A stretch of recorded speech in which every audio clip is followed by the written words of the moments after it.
right, welcome again to the Full 10 Yards Betting Podcast. I'm Callum hosting this week. Adam is a little bit under the weather, but is still able to join us and be with us, thankfully, in ahead of what is a huge Thursday night game tonight between the Dolphins and the Bengals. You have a Bengals representative in Adam, a Dolphins representative in Jack, and a very impartial me, who is definitely not also a Dolphins fan. Adam, sorry to hear you're under the weather, but how are you feeling this week, and are you looking forward to tonight?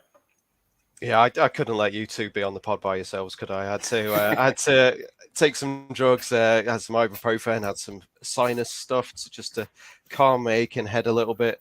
And yeah, hopefully be able to get up and feel all right at 1 a.m. this morning when we're watching this game. Looking forward to it. Yeah, definitely looking forward to it. Am I confident? Maybe not. I am confident that the uniforms are looking sexy as hell. The white helmet and all white is a thing of beauty. So looking forward to that. But yeah, game-wise, it should be a hell of a game.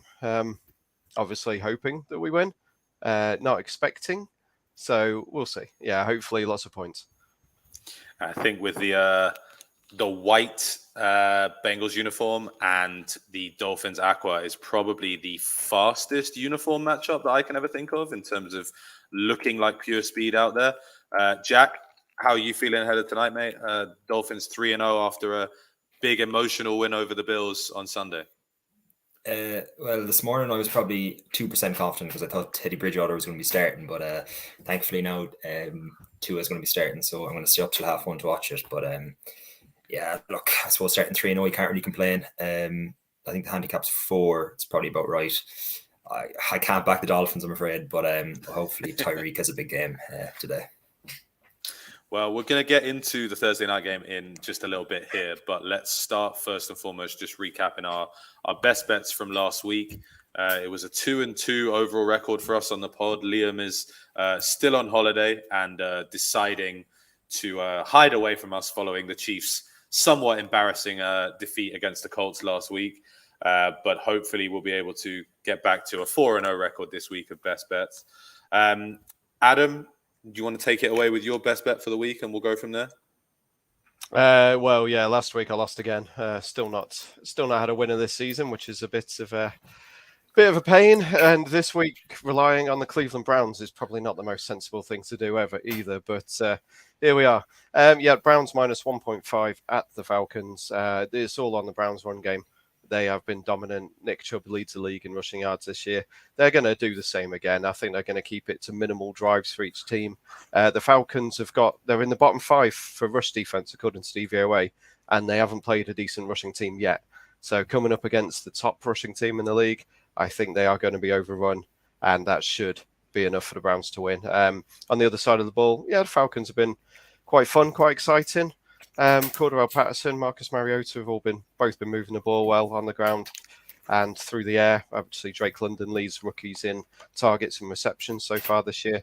But the Browns' defense is good still, even if Myles Garrett doesn't go after his car crash, his minor prank earlier this week.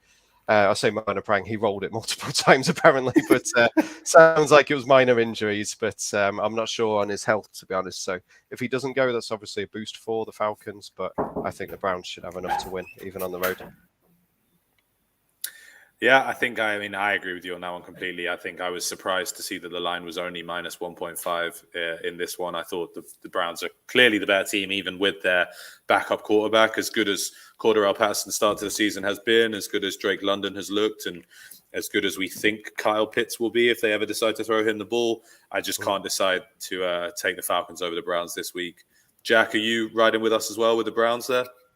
It was actually my second pick was the Browns. So, yeah, definitely agree with you there. As you said, I think the Browns are going to run all over the Falcons defense. And, yeah, I'll be very confident about it. I think I've thrown in a few bets, to be honest. Yeah, I could definitely see this being one that a lot of people have in their weekend ACCA per se. Next, I'm going to read a statement from Liam, just so that we get his best bet in here before I forget. Liam has gone for the Chargers minus 5. He says this spread should be more like minus 10.5 with his preseason power numbers. However, with all the Chargers injuries, we're not sure exactly how this is going to go. Liam says the Texans won't be able to run on this team and have struggled to move the ball downfield all season. even without Slater and Bosa, he thinks that an injured Herbert can do enough to win this game by double digits. Though if Chase Daniel plays more than half the drives in this game, he's going to be in trouble. So Chargers -5 for Liam. Jack, it's a bit of a weird number, obviously, 5 right in the middle there. You're not really getting your field goal. You're not getting your touchdown. How do you feel about Chargers -5 against the Texans? No, wouldn't be going near it. I don't know. I think the Chargers seem to be the winners of the offseason every single year. And then when it comes to it, they never actually performed as good as people think they will. I think before the season started, they were maybe top 5, top 6 team to win the Super Bowl. And again, they're probably, well, I'm not going to say they're not going to make the playoffs, but it's looking a bit dodgy at the moment. The Texans, I thought, would be probably one of the worst teams in the NFL, but they're somehow sticking in games. And I think the handicap at 5 is just about right. I wouldn't be surprised if the Chargers won by 7 or 10 or double digits, as Liam said, but I'd probably, gun to my head, I'd be more likely to pick the Texans +5 than the Chargers -5. I think that's completely fair. Adam, are you in congruence with us there? Yeah, that's not a game I can touch. Just as you said, the amount of injuries on the Chargers, it's just rough on both sides of the ball for them. I do think they probably will cover because I just can't take the Texans, but yeah, it's not a game I will be going anywhere near that one. Yeah, all of my fantasy teams would really like Austin Eckler to start getting in the end zone, and that would be a really big deal. I mean, if the prices come out and he's about evens for a touchdown, I definitely like that because I think he's very much due. And then for me, Jack, we'll go to you next. Jack, your best bet. My best bet is the Cardinals +1.5 against the Panthers. I looked at the lines, I think it was Monday morning or Tuesday morning, and I thought I was seeing things. I have no idea why Kyler Murray's underdogs against Baker Mayfield. Makes no sense to me at all. Thought the Cardinals would be maybe 3 or 4 point favourites, even though they haven't exactly been great this year. I said at the start of the year I was going to fade the Cardinals as much as possible because of the off-season issues and the contract stuff with Kyler, but having them over evens against the Panthers, I had to back it. Yeah, I think you get decent odds on a little Browns Cardinals money line double. To be honest with you, almost 3 or 4 to 1 there. Adam, are you with Jack on the Cardinals being a strange underdog in this situation? Yeah, I think all of us in the chat group were expecting the Cardinals to be the favourites in this one. Yeah, the Panthers obviously won last week. Well done. They were outstatted in pretty much every facet. It was a Laviska Shenault big run that set them up for the win. And other than that, they haven't done much. Christian McCaffrey's missed training for the second day in a row with a quad injury. So if they don't have him, they really don't have a whole lot. The worry is, well, I say the worry is that the Cardinals won't get any pressure, but they are blitzing one of the most in the league. And if you do pressure Baker Mayfield, he does not do very well. So yeah, I think we're all in agreement that the Cardinals should be the bet on this one. Yeah, wholeheartedly. I mean, everybody knows these are 2 of my favorite quarterbacks in the league, even if they don't perform like they should be doing. Yeah, I think there's a very. I really don't understand it, as you said, Jack, that why the Cardinals are the underdogs in this game. Maybe someone in Vegas knows something that we don't, but until we see otherwise, I would definitely be leaning with the Cardinals as well.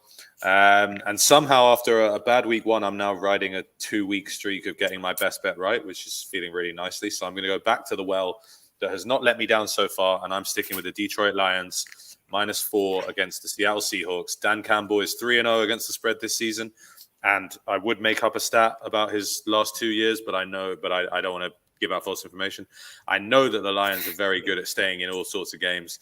The Seahawks are pretty bad generally. Geno Smith had the kind of emotional week 1 win where he didn't write back to his critics, and pretty much ever since then he's been writing sonnets on a weekly basis. So I can't trust the Seahawks whatsoever. DK Metcalf deserves better than what he's being given right now. But even if DeAndre Swift is out, as it looks like he will be, I just think the Lions are the better team right now, playing well. Jared Goff is not necessarily back to being a number 1 overall pick, but is rediscovering a bit of his mojo that he had definitely lost in kind of the latter stages of his time in LA. So yeah, I'm sticking with the Lions, and I'm very happy with it. Guys, thoughts on Detroit, Jack? It's the handicap of 4 is just, I don't know. I think they'll win the game, but I for some reason think they're going to win by 3. Seahawks after the first win, like they've been terrible. Russell coming back and getting the win against the Broncos Broncos haven't exactly been great either this year, but that was obviously a big win. Since then, they've been poor. The Lions, I don't know, I thought they were going to be absolutely terrible this year, but they've actually been pretty decent. They could have won last weekend as well against the Vikings. I had the Vikings backed, so I was happy enough with that just to win. I think the Lions are one of them teams that I probably would have backed them to win this weekend, but -4, I don't know. It's like something they'd win by 3 or 4, I think. But I wouldn't be opposed to the selection, we'll say. And Adam, from your side, you're nodding your head, which is filling me with dread, but I guess you're agreeing with Jack's take there. Oh no, I'm agreeing with you. I'm agreeing with you on great. this one. Yeah, like if the Seahawks can lose at home by 4 points to the Falcons, then they can lose by more than 4 in Detroit against the Lions. Yeah, the Lions' offense has been it's been really exciting this year. They're averaging about 30 points a game. Amon-Ra St. Brown being out or possibly being out is a little bit of an issue, but that just means more Jamal Williams on the ground and more Josh Reynolds in the air. Josh Reynolds has been all right, and obviously they've got a couple of other receivers there. They've been able to move the ball well. I think that they should be covering the 4. The worry for me is the same as last week, is that their favourite, well, same as 2 weeks ago, their favourites, they don't really know how to be favourites at the moment. So until it's kind of proven to me, I will avoid it. But again, they were probably on my top 5 list. Yeah, I mean, I just think, with how good the Browns have looked, imagine when you add Jameson Williams into the mix here, because I really do think that could be, a really explosive part of the Lions offense once they get a chance. So it's an exciting time to be a Lions fan if you are, happening to be one of those. And the misery that you've had to endure over the years, I think you definitely deserve this excitement right now. So fingers crossed that it keeps rolling for the Lions. Let's dive into the games, and we will obviously start tonight with the Dolphins at the Bengals. And I should just say all of our lines are coming from 888sport.com, and they are accurate as of 1 p.m. on the 29th of September 2022. Dolphins at Bengals. Dolphins are currently listed at plus 3.5. The over-under is 48.5. The Dolphins have started this season remarkably well under new head coach Mike McDaniel, who is already being touted as coach of the year, which is maybe a little bit premature, but he's certainly made a huge difference to this Dolphins team. The Bengals, conversely, a little bit of a Super Bowl hangover in weeks 1 and 2, the very weird game that they managed to lose to Pittsburgh, and then again in Dallas against the now phenom that we know is Cooper Rush, who just can't lose a game that he starts. And last week got a win against the Jets, back in the win column, now at 1 and 2. Adam, as the Bengals voice of the UK, to be frank, how do you see where the Bengals are so far this season? And I know you said you were feeling good going into this with the white uniforms. What should we be looking out for in terms of Bengals tonight? And what do you think with the minus 3.5 spread? Yeah, it's obviously, like you said, not been the greatest of starts, but could be 3-0. It's been 2 late field goals that cost them the wins. Admittedly, didn't look good in those games. Probably didn't deserve them. Last week against Jets looked a lot better. Obviously, going up against a team that doesn't have a top 3 pass rusher in there and in the opposition was very useful for the Bengals. They managed to protect Burrow well. That's the key to the game tonight. Obviously, is stopping Ingram and the rest of the Dolphins pass rushers, slowing them down, giving Burrow protection, and he will be able to find his man. Obviously, Chase has been fairly locked down so far, but that's why the Bengals are one of the better teams in the league. They've just been using T. Higgins and Tyler Boyd instead, and that's been working well. It'll be, obviously, that's an interesting matchup with, I assume Xavier and Howard will be on Chase, which means, in theory, Higgins and Boyd should be getting a lot of the ball again this week. Could see a little bit more of mixing out the backfield, who has not started the season very well. He's not been running well. The run blocking hasn't been good for the Bengals, so we'll see how that one goes. Defensively, have played well, but have not played anyone good yet, so this will be a big test of their defense. And obviously, I'm sure you'll mention the Hill and Eli Apple beef coming back from last season. Hill has been calling him out, and Eli's been responding, so it's going to be chippy. Let's go that far. I said it in the brief chat we had before. I'm not overly confident. I feel we should win. I feel there's going to be a lot of points. So I will obviously be leaning to Bengals minus 3.5. I would be tempted to take the Dolphins in a teaser, even though it's not a Wong teaser. It just bumps them up over 10 points, which for me, I don't think they're going to lose by more than that. But yeah, I can't wait for the game, to be honest. I'm going to have a little nap and wake up for that at 1 a.m. Luckily, Royal Mail are on strike tomorrow, so I don't have to go to work. I'm glad you're going to be able to watch it because, yeah, I do think it's going to be a really good game. Definitely excited to see it. I'm fortunate, based in America, that I don't have to get sleep before the game starts here this evening. Jack, on the Dolphins side of the ball, obviously we've spoken offline about kind of the aftermath of the Bills win and how emotional that was. How do you see it going tonight? I'm not sure, to be honest. As Adam was saying, the Bengals could be 3-0. The Dolphins could easily be 1-2 this year, bar the Patriots game, which they won with relative ease. Could have lost. The Ravens took a miracle comeback, and then against the Bills, the Dolphins played well. The defense was unreal, but there with 2 minutes to go, could have easily lost the game. But they're not. They're 3-0, so can't really complain. As for this game, I think the Dolphins went out to +5, I think, at one stage on Sky Bet maybe 2 days ago. Put a little bit on that, with no confidence really. I think the Bengals will probably win the game, but there'll be a lot of scores. I'm just hoping that maybe with 2 or 3 minutes to go, the Dolphins, the ball's in Tua's hands and he's scored a touchdown to maybe win the game or something like that, to make it interesting. But gambling wise, over points looks good, but I really like backing Tyreek. There's a special on William Hill, 7-2 for him to score a touchdown and over 80 yards. Really like that one. That's probably going to be my only play of the night, bar the Dolphins +5. And yeah, I'm kind of going off being a fan more than anything else to back the Dolphins, because I could easily see the Bengals win this game by double digits after the Dolphins defense being out on the field for about 3/4 of the game on Sunday. But yeah, that's probably the angle I'm going to take on it. More Tyreek and a few props on the Dolphins players. I'm not quite as negative as Jack is about the Dolphins' outlook, but I do definitely agree that the aftermath of the Bills game is definitely going to be exhaustion, and obviously they've had to travel pretty much the length of the country up to Cincinnati on a very short week. So we will see how they hold up. If you are interested in betting on tonight's game, we should just say that 88 Sport does have a very, very interesting offer for all Thursday night games this season. You can place a bet builder with 888sport.com up to £20. And if your bet builder loses, you will get that stake refunded as a free bet, which you could then use on the weekend's NFL for a little acca as well. So definitely worth checking that out if you want to put a bet builder on tonight's game.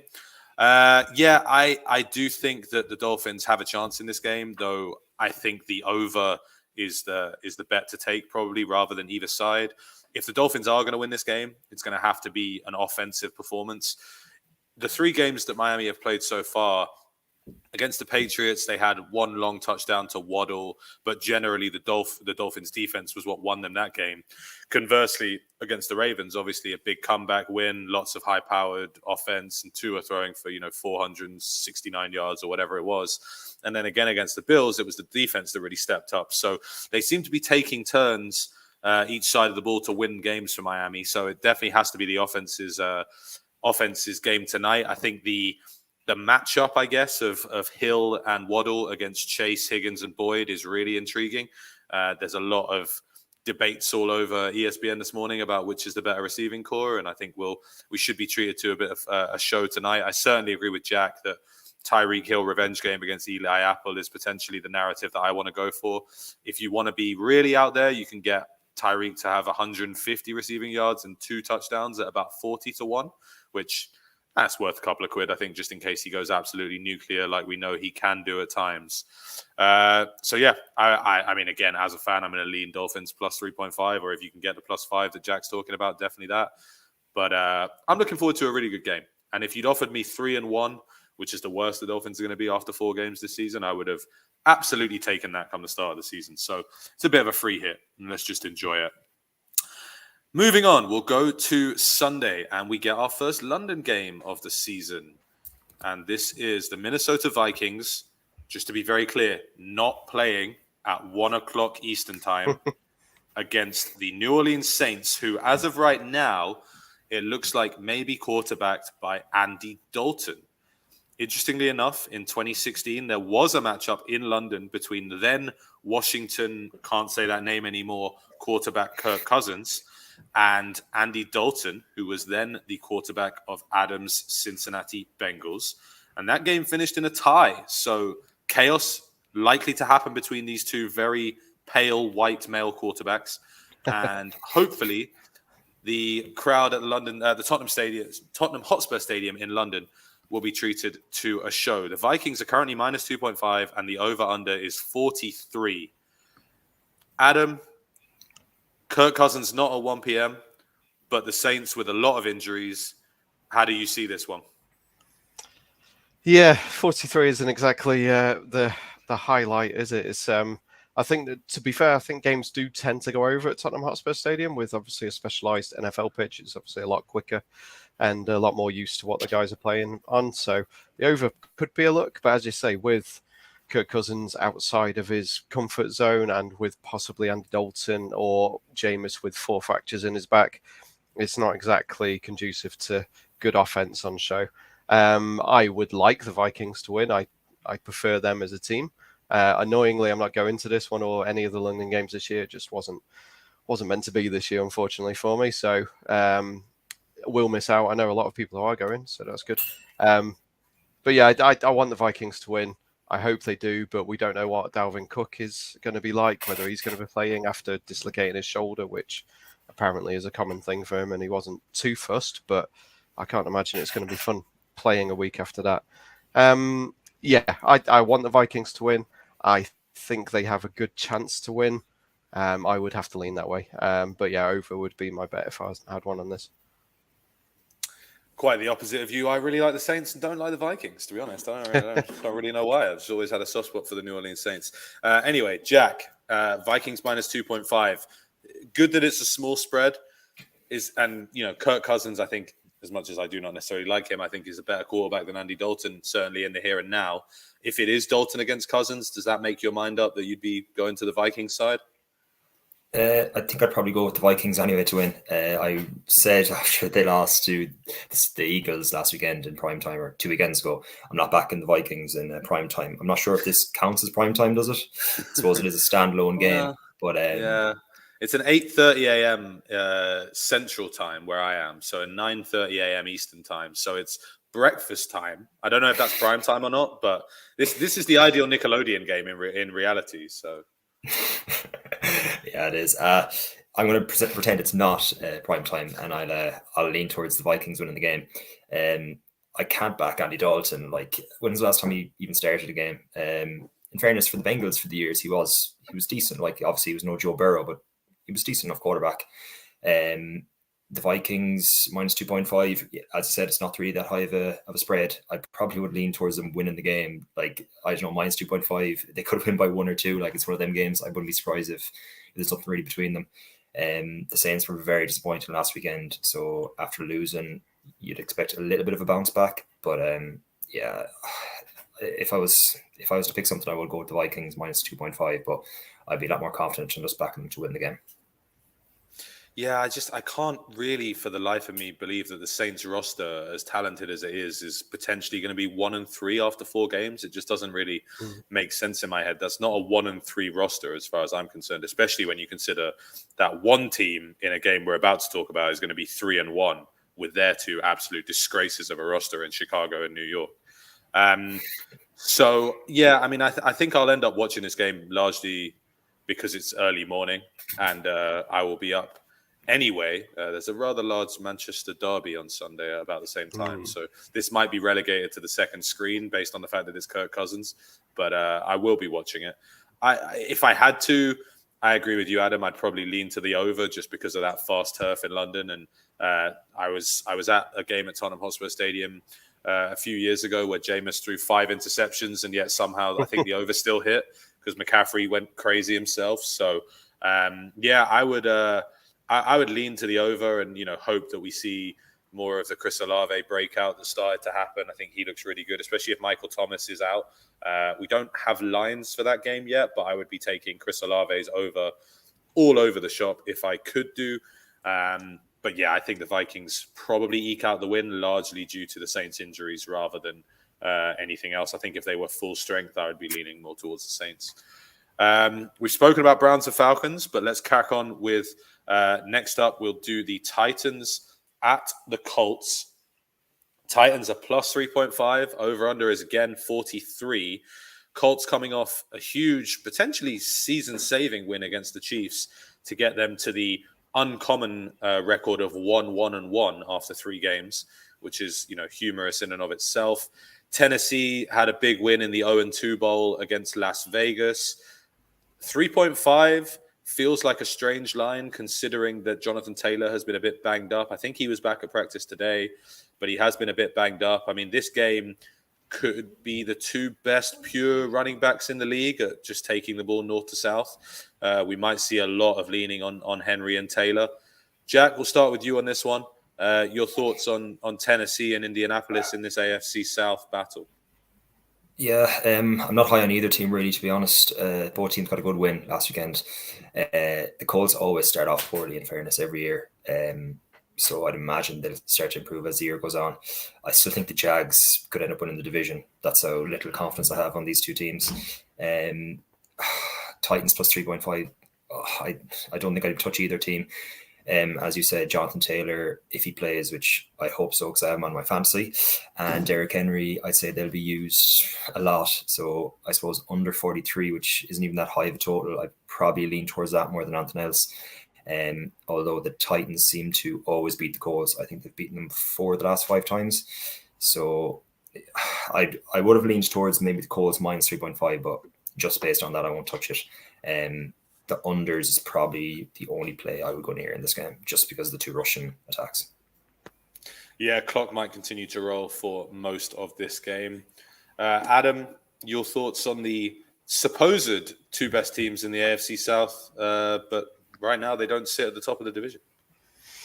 Yeah, it's obviously been a very weird start for them, but they never win the opening game. They never win at Jacksonville. So I guess we can, not write those games off because we obviously expected more from them, but there was the 2 bogey matches, and then they came out last week and won a game they probably shouldn't have done against the Chiefs. So, yeah, very weird start for them. The Titans, very weird as well. So it's, it's a tough one to pick. I'd probably go with the home team just because they're at home, and obviously these 2 know each other well. But then again, I think Vrabel is a very good coach. I think he's probably a better coach than Frank Reich, to be honest. So, yeah, it's a rough one. Again, I agree with Jack on this one. Probably lean into the under, but it's quite a low total. Not one I'll be betting on either side, to be honest. Yeah, I mean, I'm allergic to taking unders on principle, so I won't be doing that. And that's probably why Jack and Adam are far more successful at this than I am. But I would probably lean to the Titans if I had to pick a side, largely due to what you said, Adam, about Vrabel being a really good coach. I think they're able to keep this game close. I think the Colts looked a lot better last week, shall we say. But we are also, I guess, having to take into account that the only reason they won that game, or a large reason they won that game, was a very strange flag for abusive language that Chris Jones got for the Chiefs that allowed the Colts to stay on the field and cash in. I was glad to see Jelani Woods get in the end zone, big tight end. I've got him in a couple dynasty leagues, so thanks for that, Matt Ryan. That bodes well for the future.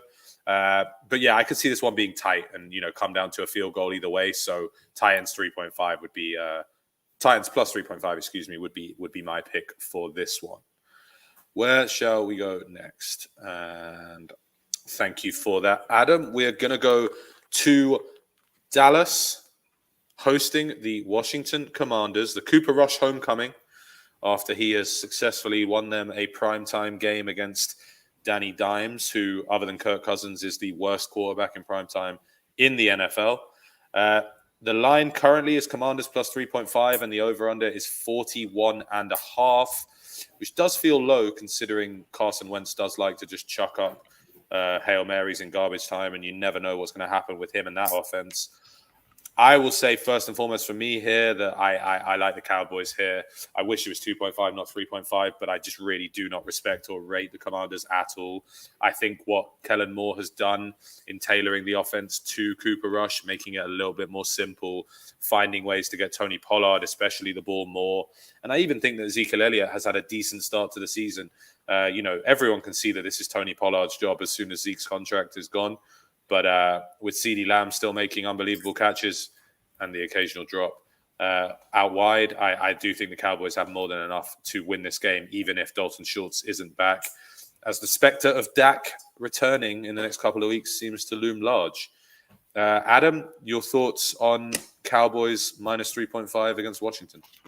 Yeah, I'm taking pretty much anyone against Washington at the moment. I don't rate them at all. I do not think their defense is very good, and I don't think Carson Wentz is very good. So definitely lean into the Cowboys in this one. Obviously, you've got Cooper Rush, who's 3-0 in his career, so he's as a starter. So, I mean, yeah, not a whole lot more to say. I agree with what you said, that Zeke's looked quite good. They obviously have CeeDee Lamb performing last week, and Noah Brown being the favoured target of Cooper Rush by the look of it.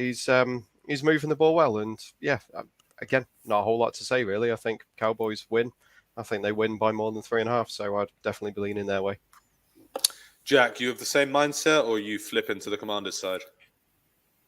I'm just not backing the Commanders. If the handicap here was plus 7.5, I wouldn't be backing the Commanders. But at the same time, I'm not backing Cooper Rush either. This is one of them games that I'm just staying well away from. I'm just going to pretend it's not even happening, to be honest. 41.5 line, I'm not going to touch on that. And the handicap, not going near it either. I think the Cowboys will win the game, but yeah, I'm just not backing Cooper Rush to cover any line, even though he is 3-0. I'll just be staying away. Yeah, is he the worst undefeated starting quarterback of the last few years? I guess maybe he's definitely up there, I'd say. Yeah, you don't look at him and think 3-0 undefeated with wins on the road in prime time against Minnesota and New York. But again, Minnesota and New York in prime time. Maybe that's why.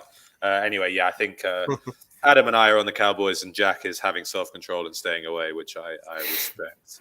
Probably Next, the most sensible thing. Yeah, definitely the most sensible thing. Jack is the sensible one out of all of us. The game of the weekend, as far as I'm concerned, so the Sunday Night Football has an argument, but these two teams are led by the two front runners for MVP, as far as I'm concerned, in the opening 3 weeks of the season. It is Bills at Ravens. According to the live line on 88 Sport, it's now minus 2.5. So contrary to what is on the screen. Sorry, Adam, for correcting that. But yeah, it's currently now minus 2.5 to Buffalo, which I feel is an important distinction to make because obviously that extra point can make a huge difference. So Bills minus 2.5. Over under is still 51. Me being me, I see these two offenses and I just scream over. But as far as how we see the game going, Jack, Josh Allen, and Lamar appear to be the two front runners for MVP. Do you agree with that first and foremost? And then who do you think comes out on top on Sunday?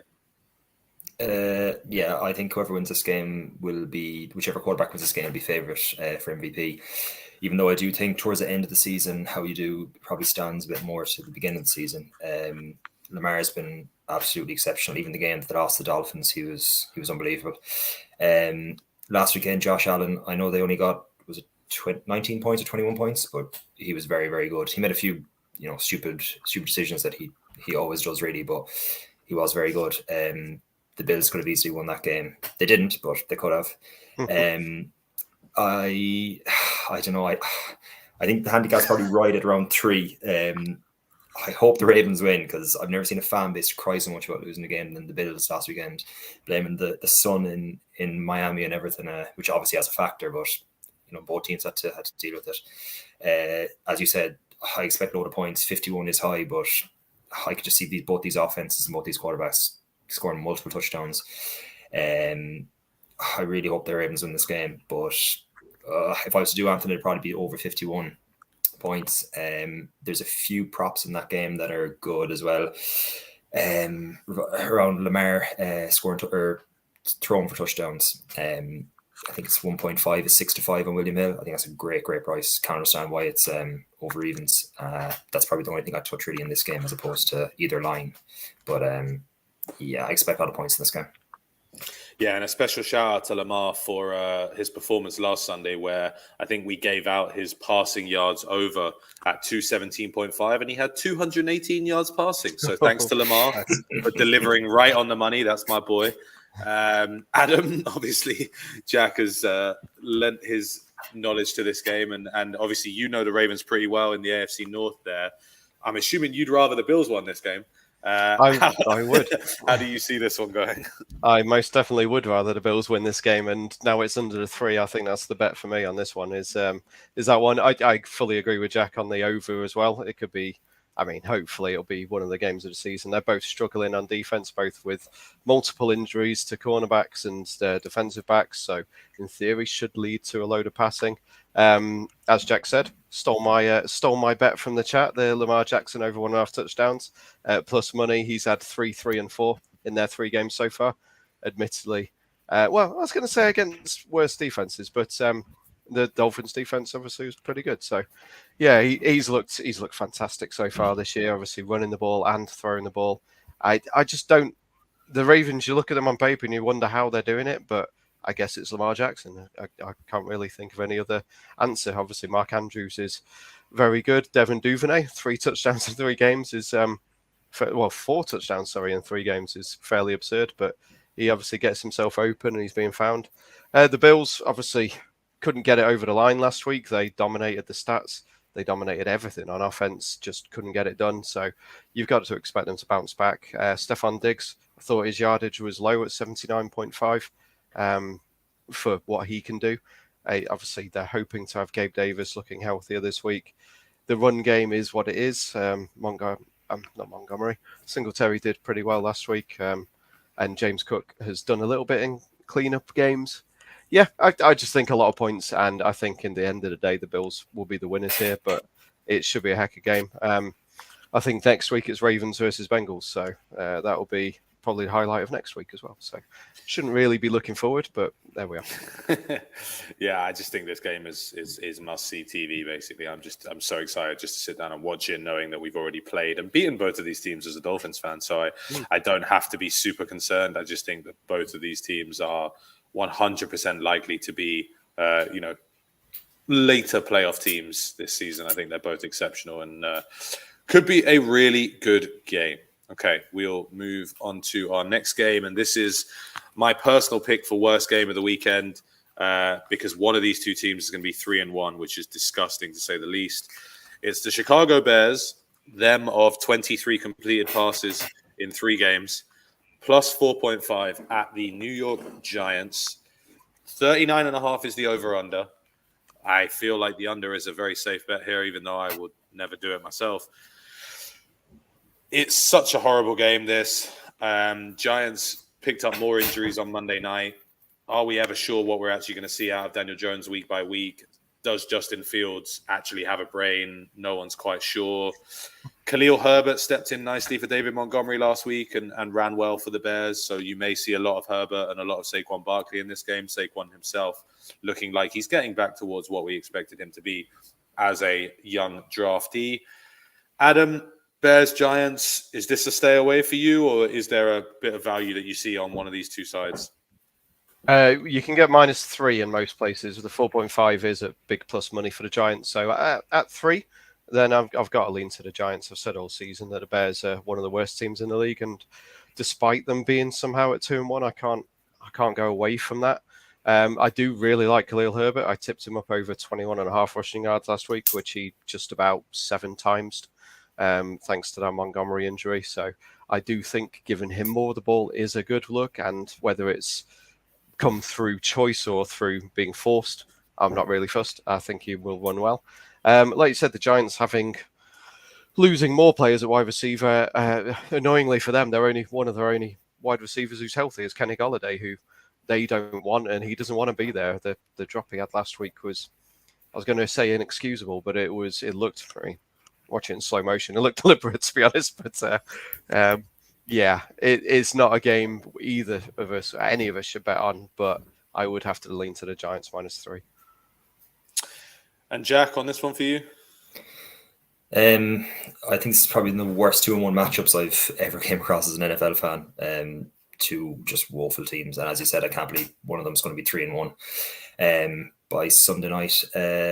39.5 is a very, very low number, but I think Daniel Jones and Justin Fields could be better at rushing than they are at actually throwing the ball as 2 NFL quarterbacks. So if I was to pick Anton, it'd be under 39.5 points, but it's so low. I don't even know if it's backable, because both these quarterbacks could throw interceptions, and obviously leaves an easy field then for the opposition's offense. I'm not touching the Bears plus 4.5, and I can't do the Vikings minus 4.5 either. So it'd be strictly the under points, if anything, in this game. But yeah, it's one of them games that I might check what the score is at the end of the game, but I really don't care. Yeah, I couldn't agree with you more, to be honest with you. And going from this game that we don't care about to one that we definitely do. One of the surprise packages of the season, the Jacksonville Jaguars against the Philadelphia Eagles. Jaguars are 7.5 point underdogs, and the over-under is 45.5.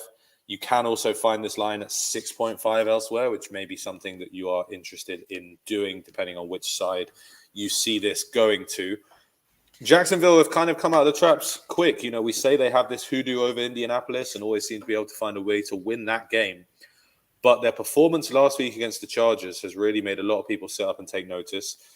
And that was a very one-sided game, especially in the second half there. Obviously, we know what Herbert and various other injuries to the Chargers. Keenan Allen wasn't playing. But the Jaguars did what they needed to do and ran the ball really well. ETN and James Robinson looks like a good 1-2 punch. All of a sudden, Christian Kirk is trying to justify his massive contract, and even Zay Jones is getting in on the act for the Jaguars as Trevor Lawrence looks to become a star in this league. And on the other side, Jalen Hurts is probably the third man in the MVP discussion right now, along with Lamar and Josh Allen. I know a lot of people were very high on the Eagles preseason. I still felt like it was the Cowboys' division to lose, but the Eagles have started on absolute fire. So, Jack, Eagles, is this a simple one? Is this one you see being close? Are we looking high points, low points? How do you feel? Just like you, even before the season started, a lot of people were very high on the Eagles.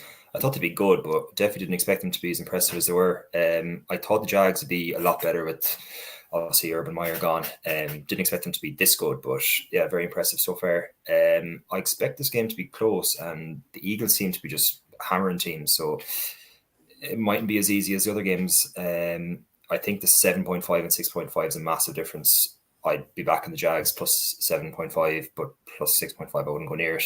Just having that touchdown is massive when it comes to handicap betting. I expect it to be a good game, yeah. A good close game. The points I probably wouldn't touch, but yeah, I'd probably go Jags plus 7.5, especially the way that Trevor Lawrence is playing. He really looks like the number one pick that he was last year. Well, yeah, last year, the year before this year was that. And yeah, I expect a good game, and Jags for 7.5 is definitely my lean. Adam? Yeah, I was one of the ones who was high on the Eagles in preseason, and they, as you said, they've come out on fire. They're dominant on the offensive line and the defensive line, and they've got a very easy schedule this year. This was one of the games I thought would be very easy, and it's not looking quite as easy as I was expecting. I would definitely be taking the Eagles minus 6.5 if you can get that. But again, I'm the same as Jack. I'd probably lean Jags at 7.5.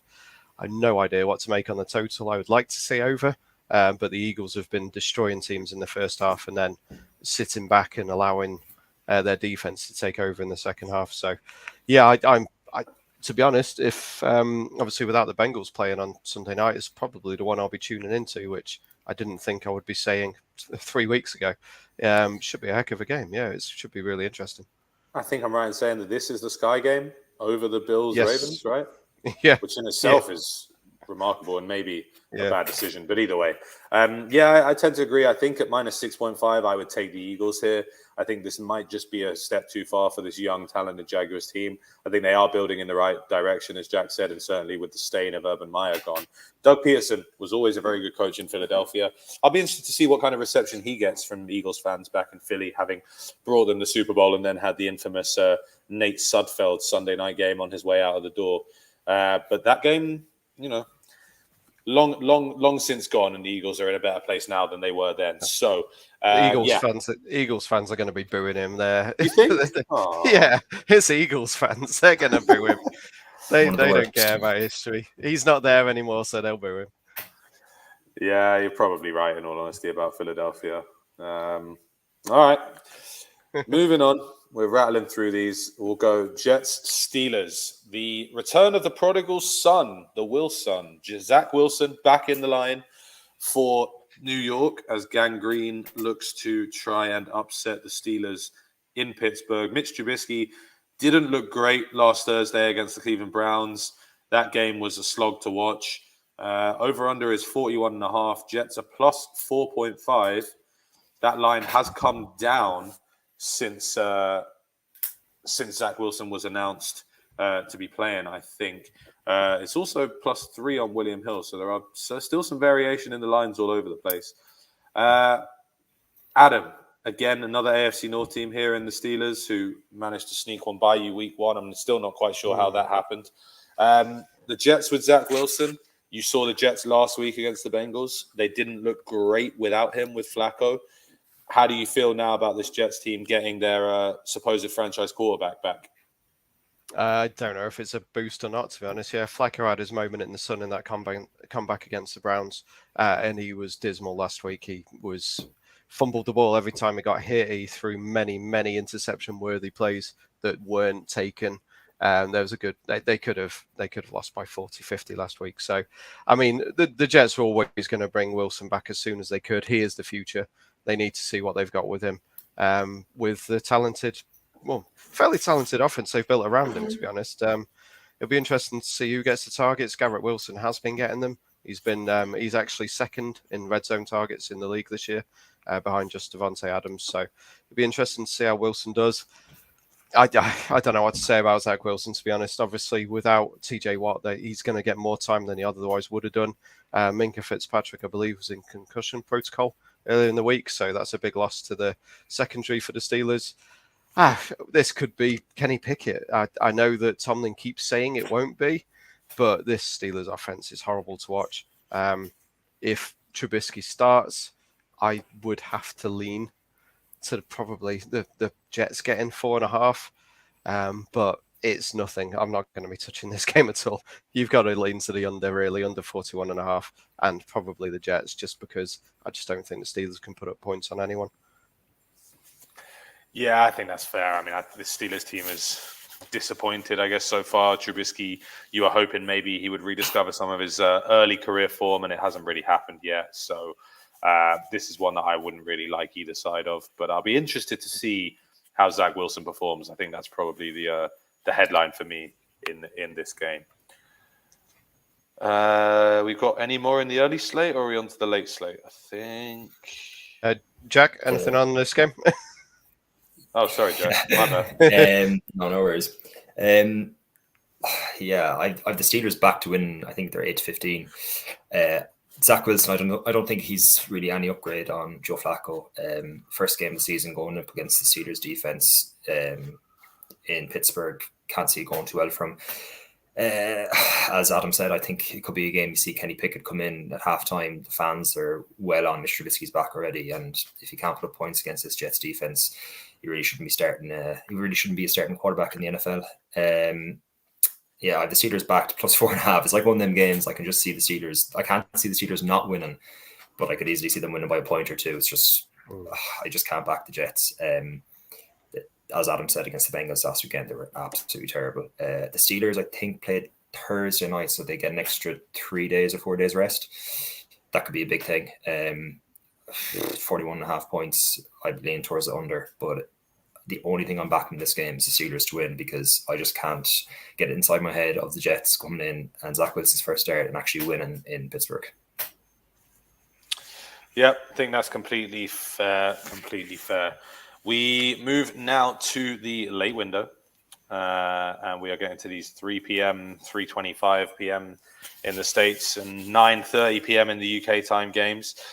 Big one in the AFC West, as the 0-3, the lone 0-3 team in the NFL, Las Vegas Raiders, host Russell Wilson's extremely weird-looking Denver Broncos team, who, again, are 2-1 despite absolutely not deserving it. It's a strange matchup. I personally was quite low on both of these two teams coming into the season. I thought clearly the Chargers and the Chiefs were better. And so it seems so far, even though the Broncos have managed to eke out a couple of wins. That said, I don't think the Raiders are an 0-4 team, and I think this Broncos team is extremely fraudulent, having a winning record at this point. So for me, I will be leaning towards the Raiders in this one. Jack, we'll start with you here so I don't forget to ask you. My bad on the last one. Broncos plus 2.5, Raiders 45.5 is the over-under. Are you riding with Josh McDaniels to get his first win here? Before the season started, I thought the Raiders were massively on fraud watch. I was right there, 0-3. Don't really rate them at all. I thought the Broncos would be Super Bowl contenders, to be honest, and despite them being 2-1, they've been terrible. Russell Wilson looks lost. This is saying a lot, because I love backing against the Raiders. I wouldn't even touch the Broncos plus 2.5. I think this was scratch, on Monday morning. So obviously a good bit of money gone on the Raiders to win. I suppose starting 0-3, it's hard to see them starting 0-4. The Broncos, they just look all over the place. I know they bet the 49ers last weekend, but geez, it was hard to watch. I watched the highlights of it, and I think the highlights were about 8 minutes long. They're usually about 12 or 13, and I think I skipped it and managed to watch it all in about 35 seconds. Yeah, thankfully I didn't stay up for that one. If I was to back something, it'd probably be the under, just how bad the Broncos offense has been. But I'd say I'll probably just end up staying away from this game completely because neither team give me confidence in any side of the ball or in any ways. Yeah, it's not one of the games that I'm particularly looking forward to watching, shall we say. Adam, for you, do you like either of these teams more than Jack and I have described? Not particularly, no. No, I think I'd be leaning under as well, just because Broncos got a good defense and their offense isn't clicking at the moment. So yeah, I'd have to lean the under, really. Probably lean to the Broncos getting the points, but it's as Hanses on around the NFL says, it's a cornered animal fight from the Raiders, and they need to win to save their season essentially. So they may be able to do that. I don't think they will. I would definitely be leaning to the Broncos, but yeah, under would be the bet for me. Yeah, I think that's completely sensible from both of you there. I wouldn't want to really think too much about this game even existing. Derek Carr against Russell Wilson is not exactly a exciting matchup as of right now. As we continue down this Sunday late slate, this one I'm looking forward to because I think this one could be a 30 or 40 point victory for the Green Bay Packers. Mac Jones and the New England Patriots have not had a good start to the season. They are 1-2 through 3 games, having been beaten by the Ravens and the Dolphins, and managed to sneak a win out in Pittsburgh that they didn't really deserve. The over-under is 40, but the Patriots, are 9.5 point underdogs going into Lambeau Field, largely because, for all the world, it looks like Brian Hoyer is going to be the starting quarterback for the New England Patriots. I've spent all offseason saying that the Patriots are not going to be good because they don't have any weapons around Mac Jones, and now they have downgraded significantly from Mac Jones to Brian Hoyer. I think 9.5 is actually a lower line than I was expecting, to be completely honest. Green Bay just coming off a big win against Tampa Bay. Didn't necessarily look great offensively later on, having started well, but with A.J. Dillon, the rushing touchdown machine, Aaron Jones, and the wide receivers that they have, Romeo Doubs having a little bit of a breakout there for Green Bay. I'm wholeheartedly on the Green Bay train in this game. Adam, obviously, we've still only got the one rushing touchdown from A.J. Dillon. We need him to pick up the pace a little bit here. You're basically wanting him to go one in every 3 games. So he's on pace, but needs to make sure that he gets one coming up soon here. I certainly think he might do this weekend, as I could really see the Packers breaking out early and then running the ball for the rest of the game. How do you see this one going? Yeah, I think this is going to be run heavy on both sides. Obviously, the Patriots are going to try and run the ball, but if they do have Brian Hoyer there, then they don't really have much choice. But they could be trailing by miles, which in theory means that they should be throwing the ball more. But when you don't have much, then it is difficult to do that. Yeah, I agree with you. I think the Packers should win by a considerable number. And yeah, fingers crossed, A.J. Dillon gets in the end zone. I did see he was... Sleeper popped up with a downgraded to questionable at one point this week, but I don't think it's anything too serious. I do fancy Aaron Jones and Dillon both to find the end zone for them. Mac Jones apparently is saying that there's a chance he still plays, but the way he hobbled off the pitch last week, it seems hard to believe. So we'll see. Either if he plays, it's probably going to be well, probably Patriots +7. I don't think it's going to change a whole lot. I think it'll still be around a touchdown spread. But yeah, I do. I like the Packers here, and probably under. It could be a 30-7 or something similar to that. Jack, belief in Green Bay, belief in New England. How are you feeling about these two teams right now? I don't really rate either team that highly. I think the Patriots, well, I suppose their record suggests they're not that good of a team, but I know the Packers won last weekend, but like Tom Brady had no weapons whatsoever, and they actually nearly ended up coming back at the end. This just reminds me of the Packers against the Bears. Was it Monday night or was it Sunday night the weekend before last? The handicap was 9.5 as well. I just think the Packers will probably just run the ball over the Patriots. I'm not really convinced of Mac Jones either, and Brian Hoyer, he's very, very average. I don't think it really matters that much in who plays between the two of them. The total of 40 is low, but again, it's one I'd be going under. The Packers, like, it's one of them games the Packers could be winning by maybe 17 or 14 in the last quarter and kind of just going to prevent defense, and then you might get a stupid Patriots touchdown. They win by 7 very comfortably, like, so 9.5 is probably too high to touch, especially against a Bill Belichick team. So yeah, if I was to do anything, it probably would be the unders. The Packers aren't back, but money line, I think they're 1-5. So yeah, unders would probably be my only selection for this game.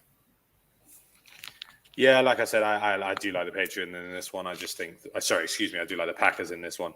I just think that Rodgers will be able to throw the ball as much as he needs to, and then Dillon and Jones are very, very good with the ball in their hands. But anyway, we will move on to Sunday Night Football as we try and finish the final few games here. This game has now been confirmed to be taking place in Tampa Bay, despite Hurricane Ian trying to threaten that. And obviously, we send our best wishes to everyone in Florida. Hopefully, they're staying safe as best as they can. Chiefs plus 1.5 at Tampa Bay. 46.5 is the over/under. I have to say I like Kansas City in this because I think Tampa Bay just haven't figured out their offense yet. Though Mike Evans, Chris Godwin, perhaps Julio Jones probably could all be back for this game. Adam, how do you see Mahomes versus Brady on Sunday night? I was leaning to the unders with the weather, but it looks like it's going to be clear by Sunday night. Obviously, it's passing through at the moment, so it's going to move on up the coast. And yeah, by Sunday, seems like it should be all right. It's an interesting one. It all depends on who the Bucs have back, really, doesn't it? It's obviously going to have Evans back. They could have Julio, could have Chris Godwin. Apparently, he's been training as well. So that would change them massively because throwing to Scotty Miller, Brashard Perriman, and Russell Gage is not going to win a game, even though, as Jack said, they did come back well last week. I don't know what to make of the Chiefs, really, either. They're obviously moving the ball around a lot, but I think if you slow Kelsey, then you're basically going to stop him. The run game isn't that effective. Clyde has been doing a fair bit in the passing game from the backfield. But yeah, I'd have to lean to the Chiefs getting the points, but it's not one I'd be backing. I won't be running to back anything, obviously. Frankly, I don't know what's going to happen with these teams. The Bucs do have a very, very good defense. That's one thing they did prove last week. They held up well after letting 14 points in the first quarter. I think they didn't let any more for the rest of the game. So, well, maybe it was one. I can't remember entirely. But yeah, I won't be betting on this one. I would lean to the Chiefs. That's why I'm going to leave it up instead of rambling. It all made sense. Jack, for you, Chiefs and Bucs in this one? Yeah, I think both teams will end up being, thereabouts when it comes to the playoffs. Like, they'll probably both get to maybe the last 8 or last 4. But I don't think either team are really playing that well, per se. I don't know how the Chiefs lost last weekend. Like, taking fake field goals and just stupid decisions. Just made no sense to me. I had the Chiefs back to money line, and I remember seeing a message in the chat saying back the Colts, and I was like, this can't be happening, because I thought they were comfortable enough to win the game. The Buccaneers, I had them backed as well last weekend, so yeah, don't think I'll be touching them this weekend either. I was going to do under 46.5 points because the Buccaneers defense last weekend was phenomenal against Rodgers in the second half. They were unbelievable. It was one of the best defensive performances I've ever seen against Rodgers, and only for Brady had no weapons, I think they would have came back and won the game, but that's life. the fact that Brady's getting all them weapons back, I don't think I'll touch 46.5. But again, it's the only thing I'd probably do is maybe the unders in it. Chiefs plus 1.5. I think the Chiefs were favourites by 2 points before it was confirmed to be in Tampa. If I had to pick someone, I'd probably pick the Chiefs to win the game, but no confidence. Even though it's a great matchup, I don't think I'll be betting on the game. Yeah, I'm looking forward to seeing it. I mean, it's also really interesting to see the Brady Mahomes matchup. We know there's only so many left before Tom finally rides off into the sunset. So it will be interesting to see. I'm never going to pick for Tom Brady because I don't like him. So I'm going to go with the Chiefs regardless here. But I think Kelsey potentially has a big game after feeling like he cost the Chiefs the game last week. So potentially look for Travis Kelsey overs up against this tough Buccaneers defense. Monday night. And unfortunately, we have to watch Jimmy Garoppolo in primetime again. It's the Rams at the 49ers. Rams are plus 1.5. Is that real? Okay, Yep. Sorry, I've just completely. That's taken me. You can tell this is live. That's taken me aback. I've not looked at this game at all because I hate watching bad NFC West teams, and the 49ers fall into that category for me right now, especially on offense. Over under is 42.5. The Rams have lost 6 of their last 7 against the 49ers and are 0-5 against the spread in their last 5. God. Rams money line feels like free money to me, but that's just Jimmy Garoppolo talking to me in my ear. Adam, Rams 49ers Monday night. Is this one you're going to want to stay up for back there in the UK? I am not on strike on Tuesday, so no, I will not be up for this one. No, it's a weird. I like the NFC West, but at the same time, I don't. It just doesn't excite me, and they're obviously defensive heavy. Quite of these two teams, especially, is they have the ability to shut down games, and I'm an offensive liker. I prefer the points in my games. So the games between these two, they're always interesting. They're always hard fought.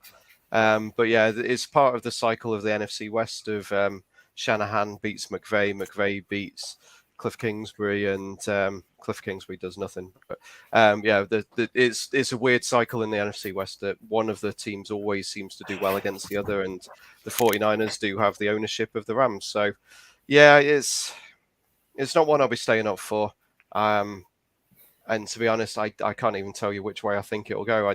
I like the Rams, even though they beat the Bengals in the Super Bowl last year. I think Cooper Kupp's tough not to like. He just seems a nice guy, and he's obviously incredibly talented. But what I saw from the Rams last week with Stafford, it didn't inspire me to back them. I thought they were pretty awful against the Cardinals, to be honest. It's just that the Cardinals are worse.